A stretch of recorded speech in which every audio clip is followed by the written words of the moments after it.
Welcome to Botches Off-Road. Join us as we talk about everything from gear reviews to trail stories, tent camping to rock landing, and all things to do with the outdoors. Today it's going to be just me and Alex and a very, very special guest, the one, the only, the Mr. Benji from Found Overland. How are you doing today, Benji? Hey guys, doing good. Thanks for having me on. I'm glad it worked out. Yeah. We're super glad to have you. I guess first and foremost, you want to give us a little background about who you are and just for some of the newer listeners who might not know. Sure. My name's Benji, and I'll go back to kind of the genesis of where I got started. I started a Facebook group called Budget Overland.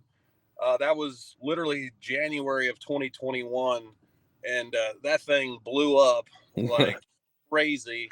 At a time, we were growing maybe 500 a week to 2,500 a week until we kind of hit our peak around 55,000. And then I hit the hold button, hit the pause button. You could do that on groups, and actually went hidden for a long time there. So that spawned Budget Overland podcast. I had a co-host back in the day. We started that, I think, November of 21. So a few months after I started the Facebook group, got into podcasting. That's how I got into it. And it's quite fun, as you boys know. It's a blast. And, anyway, I did Budget Overland for a couple of years. Me and my old partner, we kind of split ways as far as the podcast goes. And then I started Found Overland this past February and actually April. I quit BO in February, and then I launched Newfound in April. Here we are. It's been a wild ride, but it's been fun. Yeah, see, I'm a little newer. I started listening to Found Overland first. And I didn't know at first that you had started that Facebook group. I've been a part of that Facebook group since like 2021. I had no idea. I just kind of started looking into overlanding, and that's kind of how I started. I was just looking at ways to car camp, and I'm broke 99% of the time. So that was like my main thing, was looking at how to overland on a budget, because some of these guys, it's you get the overland tax everywhere now, and you're just looking for the cheapest ways to get out there and actually still have fun and still do the same thing. He says he wants to overland on a budget, and then he buys an FJ Cruiser. Yeah. You don't have a lot of people going with you, but I've seen a few built out ones around here. They're pretty rad, but yeah, they're a space, just like third gen 4Runners, man. They just you got to use every inch of them. Yeah, so that's funny. Alex actually has a third gen 4Runner, so he knows. And I have a wife and a son that I'm trying to overland with and do this with, and that's like my biggest challenge right now, is trying to get everything to fit in the most optimized as you can, especially with an FJ. Right. I mean, that's tough. Do you have any insight on as far as like organization and stuff that you kind of found with your third gen? That sure. I mean, just kind of goes back to just the person's setup. So you guys, rooftop tenners, ground dwellers, hammock dwellers, what do you guys do as far as your family? I'm 100% a ground dweller. I'm a ground dweller for now, and I think eventually we're going to move up to rooftop for ease of use and storage of bedding, having that with us at all times. Yeah. Back when I started out, I got kind of into this overland thing when it was, being called overlanding back in like 2017, 18. No, it was earlier than that. Maybe it was 16 or 17, somewhere around there. Anyhow, at the time I had a different third gen 4Runner, and I bought one of those cheap Rolla racks, and I did that low profile mod and all that fun stuff. You could buy the extension rack, stick it in there, get some more space. But that freed up a lot of that interior room for me. Anything that could get dusty or wet, it went on top. Over the years, I built a drawer system in the back of my rig. Simplicity, the whole point of that was just to know where everything was at. For the longest time, we would take totes or we'd take bags, and it's like, well, where's the Tylenol? Right. Just oh my gosh, yeah. Strip. So you're just going through everything, making a mess. But now it's like my wife, when she goes, I go a lot solo, but whenever my family goes with me, she'll be like, hey, where's this? And I know immediately where it's at. And if something's not in that spot, I get pissed. I get mad. I'm like, what the heck? Yeah, see, now Alex can attest to that now. I've started a working drawer system. I'm gonna build my own soon, but right now I have a shelf above my fridge, and then I have some really cheap drawers that I bought from Walmart. Those clear slide out drawers, Yeah. and I put all like my cooking stuff in there. And we just went this last weekend, and that was the same thing. My wife and my son getting into my stuff, and where's this, where's that, or Alex and his gang, where's this, where's that, and being able to know where everything's at is half of the battle. Yeah. I cannot wait till I've got my pack outs done, so I just know where everything's at. It's a process, man. It's like you have to learn it every time you go. You could do it in your driveway and be, this is it. This is perfect. And once you're out there, it's like, nope. Try setting up camp in a storm at 10 o'clock or 11 o'clock at night when it's pitch black and you're getting, buckets of rain just dumped on you. You want to get to shelter, you want to get food, and then you want to be done. Dicking around a long period of time. I think I'd give up and put my seat back and sleep in the truck. Yeah, see, that's exactly. See, no room for that. Yeah, that's gonna be the same thing with me and my son. You can't delete the seats right now because he's got the car seat still. He's only 11 months old, so we've been doing that since he was 3 months old.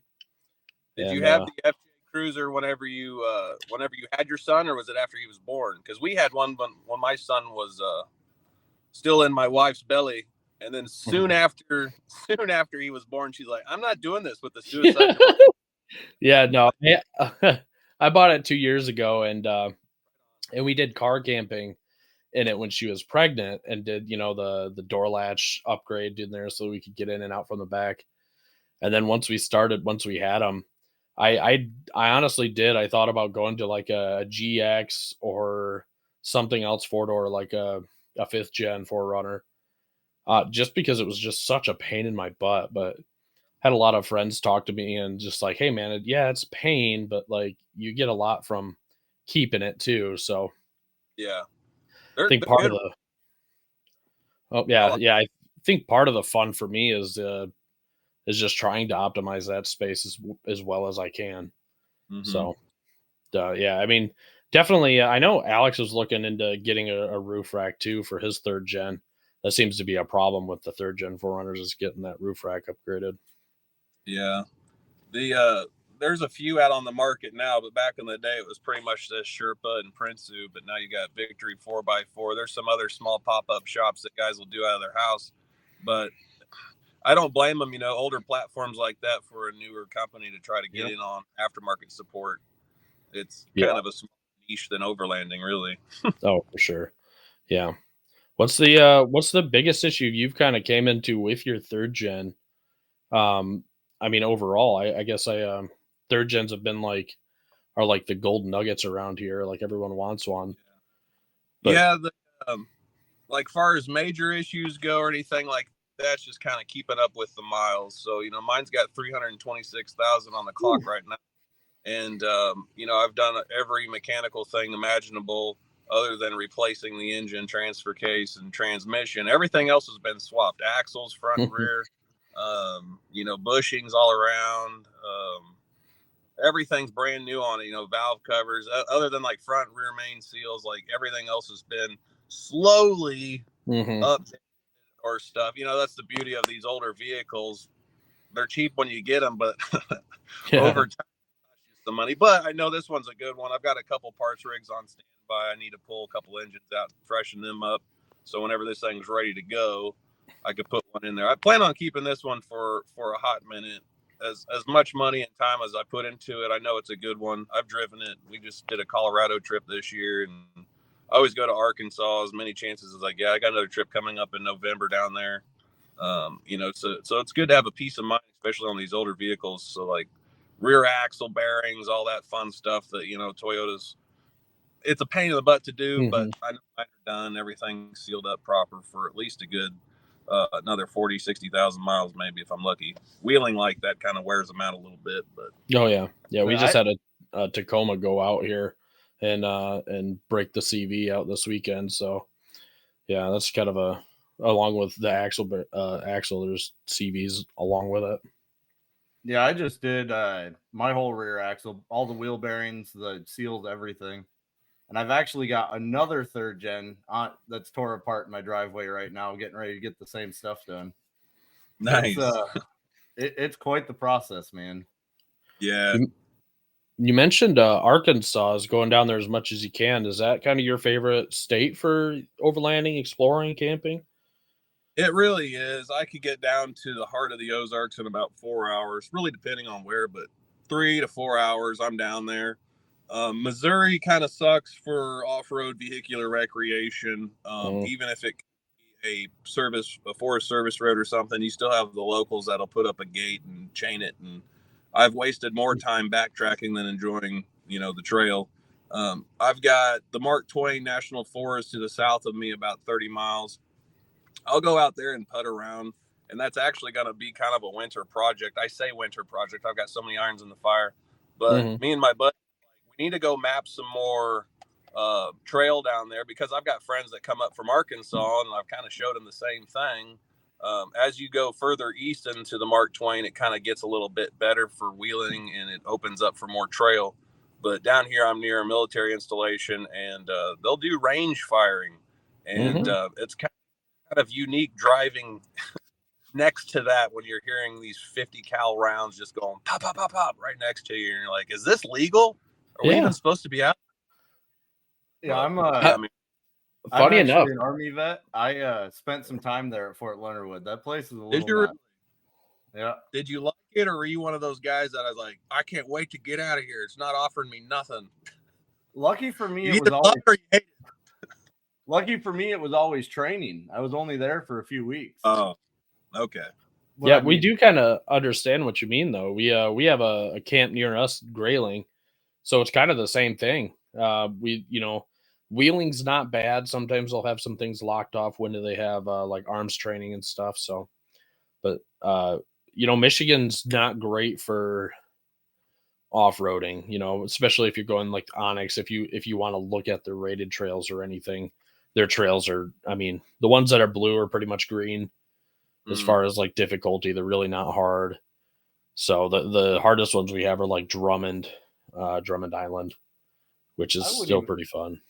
Since they bulldoze Marblehead, I can't even say Drummond Island is anything hard. Yeah, so we're looking to go out of state now. So it was kind of nice to hear that you like the Ozarks and stuff like that. It is worth the trip if you guys can come down. Even if you come down. For me, it's hard to get away for more than 4 or 5 days at a time. But if you can come down for a good long weekend, 3-4 days, hoof it down here, kind of trail your way back a little bit to help you on your way home, 100% worth it, man. It's so gorgeous down there. It's so untapped still, from the crap we're living in now, with people. You've actually got to go to find the good spots, but they're out there. Yeah. That's my main thing, is I really like the exploratory aspect of overlanding, the finding these spots, mapping them out, and saving them for the future. So I watch a lot of that.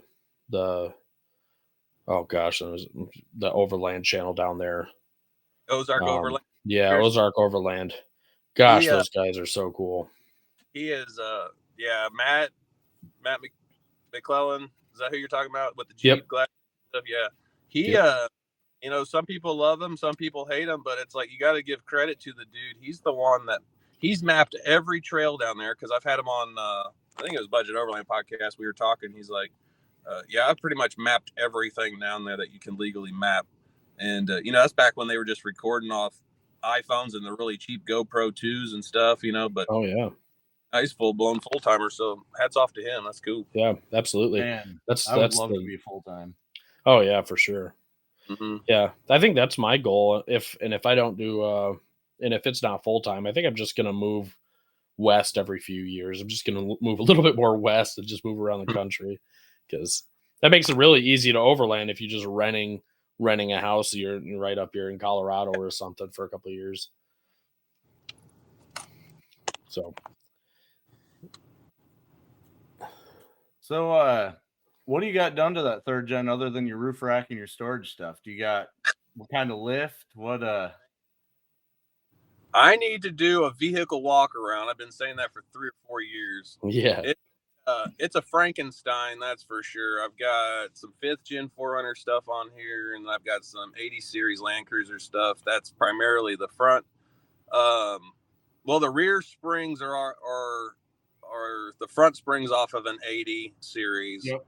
The rear shocks are off of a 5th gen 4Runner that are for a 3-inch lift for a 5th gen. So I've got quite a bit of travel. The front is a 3-inch. Well, it's the Bilstein. What series is it? It's the one everybody goes to. It's like 5100s. Yeah, 5100s. Yeah, but I forget the springs that I have on it. They're a medium size spring. They're not super stiff, but they're not super light. It's got some good rebound to it. It's not so up and down like you would think, but it's not a brick when you need it. So that's kind of it for there. I've got the factory rear locker.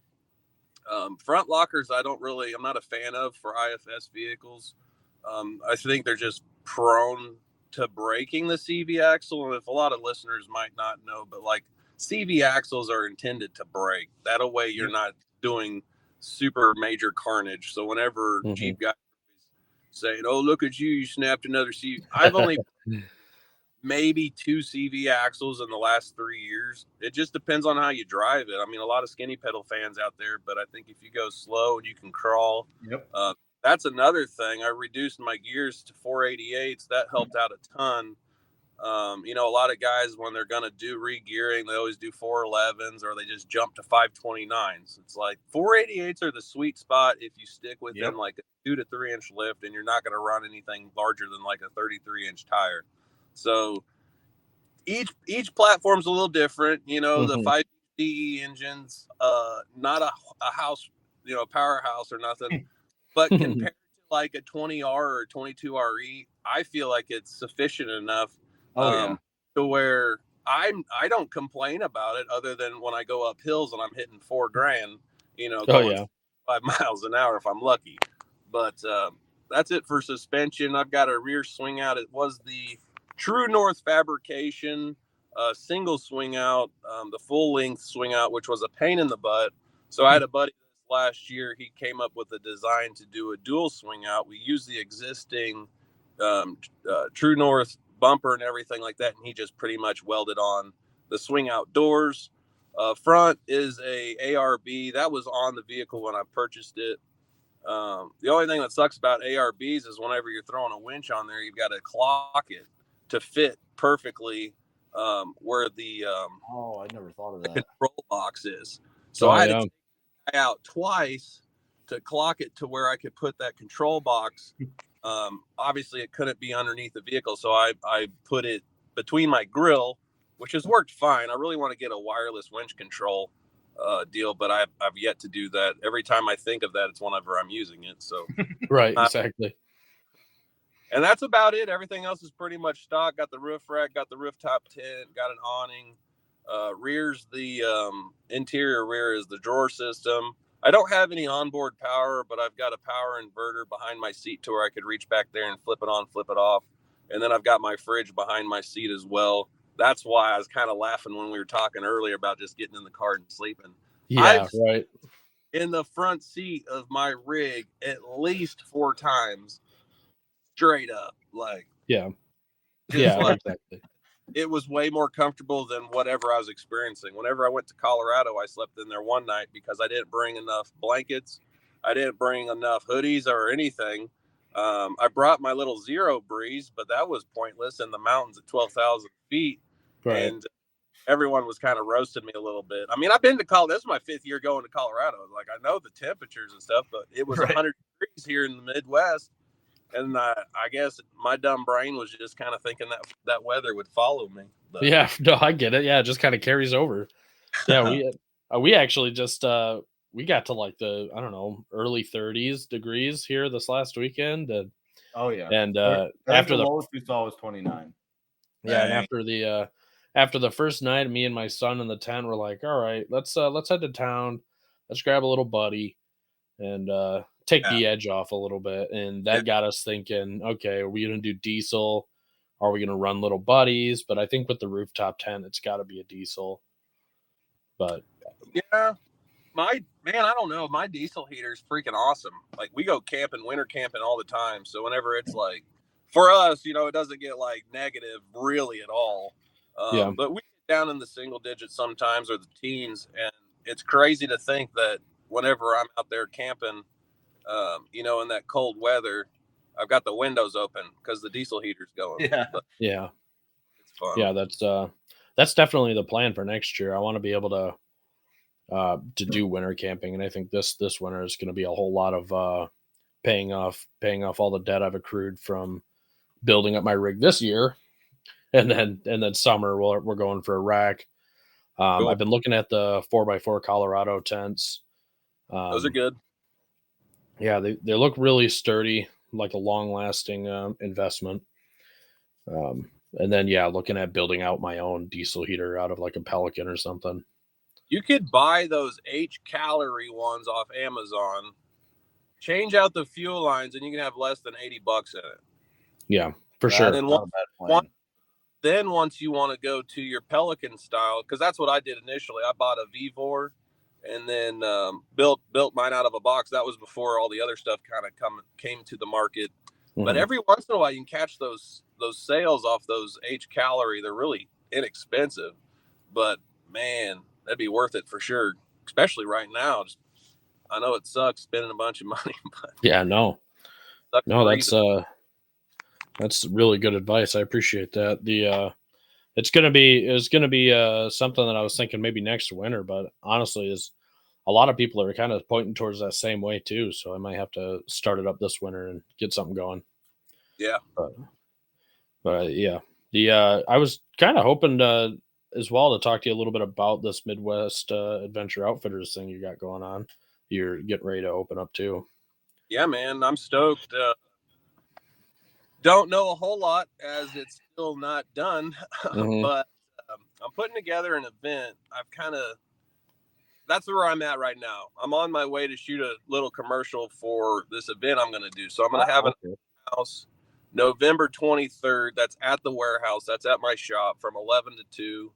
Try to make it fun, some drink, like some free sodas and walking tacos and stuff like that. Maybe people could show off their rigs, kind of like a rigs and coffee, and just a hangout for a couple hours there. And then following there, I'm having an event. I'll have bands. We're going to do like a ginormous potluck dinner. I got a guy smoking a bunch of turkeys for us, and then everybody else has to bring a side. Sweet. On the river. We've got shower houses, so it's going to be nice. Yeah. So a lot of irons in the fire, but going back to the store, it's going to be an outfitter shop / you can come in and buy stuff as well. And it's going to be e-commerce. I'm going to have a website where you can buy stuff on there as well. But I'm doing this in phases. I'm not some rich multimillionaire. But yeah. I'm taking a chance. I sold off a company or a little business I had. So I'm taking some of that money, throwing into this. And then phase 2 will be growing, like building onto my building. And I plan to do some more Toyota specific, in-depth mechanicing. So like hire a tech or two. Those guys could do water pumps, timing belts, whatever, engine swaps, solid axle swaps, whatever they want to do. More of a fab / mechanic shop on top of an outfitter's shop. So for me right now, as far as the outfitter's shop, I just want to do bolt-on stuff. So if you want a rack, you don't have time or don't know how, I'll throw the rack on there. You order a tent, you don't know how to put it on there, I'll throw it on there. Stuff like that. That's awesome. I want it to be like a one-stop shop, but I've got to slowly grow into it. I don't want to go too big too fast. I don't know how it's going to do. But then again, you don't want to go too cheap also. Yep. You've got one shop to impress whoever's showing up. I've got people coming from South Texas, Tennessee, Arkansas, Oklahoma, Kansas. I got everybody coming to this open house. So I don't want to disappoint them, and I'm going to put them up. Well, technically, you got to pay for a ticket to come down here. Be like $65 per rig, plus you get a T-shirt and stickers. That includes camping, live music, the food, the whole 9 yards. So that's why I'm trying to do this. I've got 4 weeks, a little over 4 weeks to get all this crap done, man. It's crazy. Yeah. No, I mean, that sounds like a good deal. I mean, I mean, I know we're really excited about it being Toyota guys ourselves, but just having another well-known source like you to have like an outfitter's store. Um, we we've listened to you for a while. You're one of the people that we trust, and so having someone that we already have listened to for a while that we know that we could trust is kind of half the battle with finding overland gear right now. That's because that's kind of the scariest thing is you're going off of some people you never met. You're Yeah. trusting them on their word on something, and Especially sometimes it can kind of bite you in the butt. Yeah. especially third gens, man. All we've got are forums. There's not really any shops that know exactly what to do for a third gen. There's not a lot down here either. Like the old first gen pickups, old first gen forerunners. No one knows how to work on those. I've got a mentor buddy of mine. He's pushing 80, and we were doing motor swaps 6-7 years ago together, and he's taught me a lot of the old school mechanic tricks, you know, of Toyota stuff. So that wealth of knowledge he shared with me. I don't really like messing with 20Rs and 22Rs and all that stuff, or REs. They're kind of dogs, but there's some people out there that just love them. I don't even know what the max horsepower is, like 120, maybe 116, Something but like it's that. bulletproof. Yeah. I'll give you that. But with all these older vehicles like the third gen platform and stuff like that, they got great drivetrains in them that people are pulling out and swapping. They got a better turnkey, response versus trying to, if you went the Weber route or electric choke or what have you, it just takes the guesswork out of it. But that's just up to the person and their budget. But going back to what you're saying, I am being very open about this and transparent about it. Like, if someone comes to the shop and they just hand me their credit card and they want me to build it out, I'll probably refuse to do that, Yeah. because that's not good businessship, and then it's Yep. also horrible for that person to just come in there and start buying things they think they need. And you guys know it's like overlanding, even in the last 5 years, has spurred off into so many different things. You've got hunters, fishermen, you've got Yep. people going to events like biking and stuff that they live like an overlander because it's Yeah. convenient, it's less expensive to getting a hotel and all that Yeah. stuff. But then your needs and wants and all that stuff shift as well. So my needs and wants might be different than yours, and your guys might be different than each other's. You never know. Yeah. That's the big difference between Alex and I is Alex likes to set up camp and for 3 days and then wheel the area like a base Take camp all my setup. crap. And then I personally like to almost expedition style. I'll set up one day at one spot and then I'll, travel the trails until I get to the next spot, set up there, move on and try to map the trails, try to see all that I can see in the time that I'm there. So Yeah. there's just so many different different ways that you could set your vehicle up, and it's going to be very different from Alex to it is to me, to it is to you. And I think that's really important. And I love that you said that you'd probably just refuse them, honestly, because I was right there with you when you said that. Because it's so hard. You don't know what you need until you're actually out there doing it in the first place. Mm-hmm. And then you start realizing like, hey, maybe I don't want to sit in the rain in my tent. Maybe I want an awning. Okay, Right. well, what side do I want it on? So that's probably one of my biggest advice, and I think a lot of people's biggest advice is actually just get out there and do it first, then figure it out. Because I mean, you could look at everything on paper. You could say, "Ah, cool, I want an awning. Yeah, what side do you want it on? Do you want it on the back? Do you want it on the front? How big do you want it?" And you don't really know that until you're out there doing it. Yeah. You get a better idea what your end game setup is. And It's cool to see all the cool. It's not necessarily tech, even. It's just product that has helped. I guess helped people pick and choose more what falls under their category of comfort. You yeah, know, because you get the old school guys that are like, I've been doing this since the '70s. Not really, because they didn't have these cool luxury things when you're. Now they did some. I'm not taking any credit away from these old boys or anything like yeah, that. It ain't the same. That's why you've got these people coming Yeah. out in droves because of all the cool tech that makes it easier for mom to go with the boys. So it's just kind of yeah. cool. That's my biggest thing is my wife and son. If I'm going, they're going with me, and they like being out just as much as I do. So making sure my wife has a good time while she's out there is is number one. So making sure she's comfortable, she's got good food, um, is kind of my number one. Because if she doesn't like going, then Right. then you're like, oh man, you got to find something else. Right. It's my son. He just stares at trees all day. He loves it. He doesn't Good. care where we're at, what we're doing. He loves the trails. Alex can attest to that. So Oh yeah.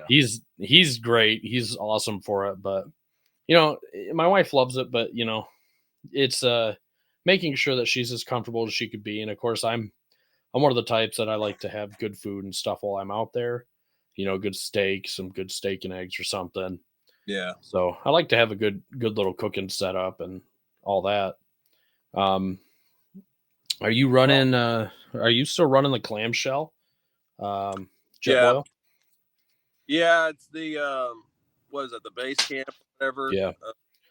I Yeah. picked that up last year, or yeah, it was last winter, last spring. A buddy was telling me about this 50% off coupon he found, Mhm. and I'm like, that's crazy. So I bought it. Those are ridiculously expensive anyway. But Absolutely.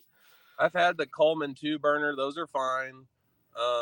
Then I went to a 17-inch Blackstone, which that was fine. It's just bulky, awkward. Mhm.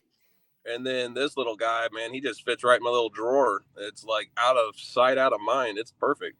I think that might be my end game just for storage and space, Yeah. keeping that in mind. So once I get my drawer systems finally figured out, having a small cook area like that, but still being able to cook with two pans, still being able to cook full meals or make soup and stuff like that.